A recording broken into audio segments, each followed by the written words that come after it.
What's going on, guys? One more episode here in the Vikings franchise before we get to the next off-season. I'm going to be previewing you guys the upcoming draft class because that's where we're going to be building our team and hopefully filling in some of the holes on this defense and our offensive line. And so going through, we're now in year 3 of this franchise, and so we're running out of players that I actually know because I don't follow a lot of college football.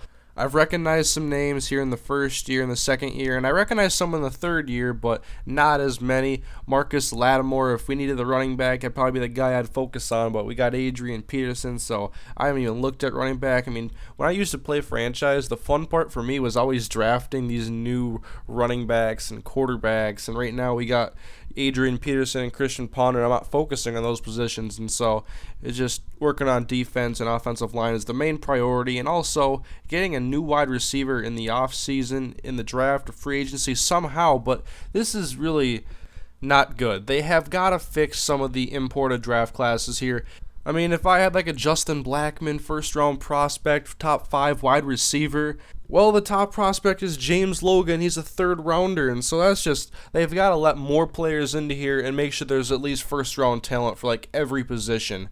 And going through here, left tackle, not an issue of concern for us. That's actually one of our bright spots, Nate Potter, as he had a great season now, a great rookie season, so 2 years in the league, and he's premiering as one of the better left tackles. Left guard, though, it all depends on Steve Hutchinson if he retires, and, well, we need depth there anyway. Depth on the offensive line is something we don't have, and if we have an injury to a starter, it's putting us in a really bad situation. Center, I'm not really sure about because Fusco had a good season, and he's got good potential, so maybe he could turn into something. But right guard is definitely something of a concern. Charlie Johnson and Chris DeGear at right tackle allowed a lot of sacks this season, and so there's opportunities here in the first round to take a right tackle. In the second round, there's Ciancio Henderson, bring him back to Minnesota. He went to high school at Cretin-Durham Hall.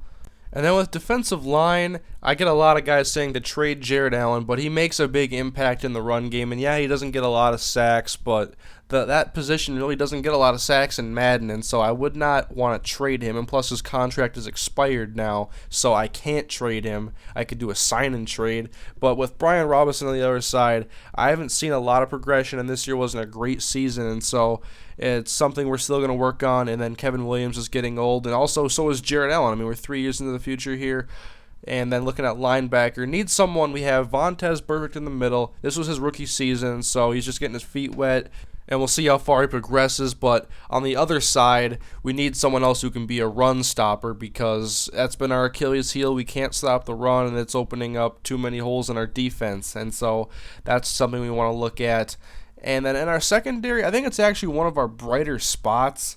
We have a lot of young talent there with good potential, and especially Jamel Fleming and Morris Claiborne, so I'm not really worried about corner, but there's a lot of really good prospects here. There's a Honey Badger Tyrann Mathieu, so if I need a cornerback, this is like the draft to do it in, but I've drafted cornerback in the top 2 rounds the last 2 seasons, and I failed to address offensive line in the draft last year, so I don't want to make those same mistakes. Take some more time with scouting and making sure I'm drafting the right players and the optimal needs are getting selected.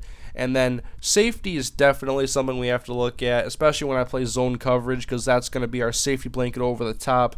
Hussein Abdullah has struggled, Taylor Mays has struggled, Tyrell Johnson has struggled, and so getting a consistent safety in there that can also come down and get interceptions is important. And there is options in the first round for us. I've done a lot of scouting on defense this year, and so I'm trying to keep my options open for all these positions and make sure we can come away with some good talent with some great potential. And then special teams, not at all worried about this. I'm just showing everybody in here. I'm sure you guys know more of these players than I do. I don't follow a lot of college football, and I don't even see any Gophers in here. So, and just looking here at the records. Now, we're 6-10, but we're going to get a really good draft pick. We're here going to get the 6th pick in the draft.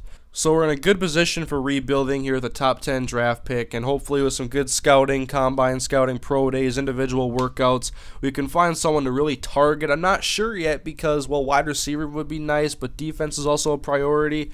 But also you can run into situations where wide receiver isn't an option because the top prospect is scheduled to go in the 3rd round, so we have 2 full rounds of drafting before that, before you can even touch receiver. in a realistic manner. So we're not sure yet, but leave your guys' feedback here on who you guys want to see me draft, who I should pick up, and I've been really enjoying reading you guys' feedback on the recent videos. So thank you guys for watching, and I'll see you guys in the off season.